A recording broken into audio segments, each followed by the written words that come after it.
Cool டாஸ்க எவ்வளவு தூரம் உட்காந்து கும்மி அடிக்கலாம் அப்படின்னு உட்காந்து பிளான் பண்ணுவாங்க போல இவனுங்க. பிட்டு பிட்டா பீஸ் போல கீழே விழுந்தத எப்ஜே ஒட்டி பாருங்க என்ன இருக்குன்ட்டு.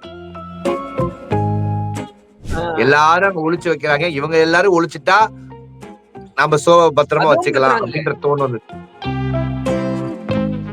விஜய் பார்வதிக்கு கேக்குறதுக்கு கூச்சமா இருக்கா? சீரியஸ்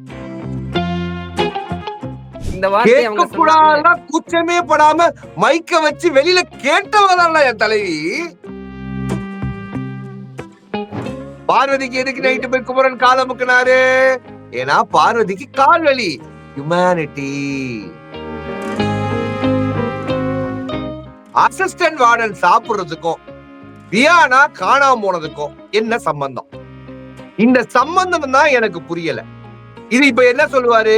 வீக்கெண்ட் எபிசோட் வந்து விஜய் சேதுபதி கிட்ட, சார் நான் ஒரு கேரக்டர் பிளே பண்ணேன் சார், அந்த கேரக்டர் வயசு தியானா அவர்கள் அதாவது ஒரு ஸ்டூடெண்ட் நான் லவ் பண்றேன் சார், எங்களுக்குள்ள ஒரு அண்டர்ஸ்டாண்டிங் இருக்கு சார், அந்த அண்டர்ஸ்டாண்டிங்ல நாங்க வந்து நடந்துக்கிறோம் சார், இது நாங்க ஆண்ட பிளே சார் அப்படின்னா வெள்ள வாடா வாயிலே குத்துறேன்னு சொல்லுவாரு விஜய் சேதுபதி.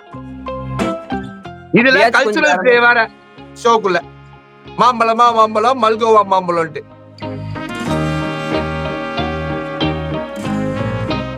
கேரக்டரா பிளே பண்றாங்கன்னு வராத ஒரு கேரக்டரை ரொம்ப கஷ்டப்பட்டு ரொம்ப கேவலமான கேரக்டரா இருக்கேடா. தி அப்சல்யூட் சினிமா எப்ப தெரியுமா? டப்புனு கதை திறந்து ஆந்திர என்ட்ரு ஆகணும்டா. தி அப்சல்யூட் சினிமாடா. அப்ப யோசிக்க வேண்டிய கொஸ்டின் இது, எது ஃபன்னா இருந்துச்சுன்றது. ஏன்னா இவனை டாஸ்க்னு பண்ண சொன்னாங்கல்ல, அது மட்டும் தான் ஃபன்னா இருந்துச்சு.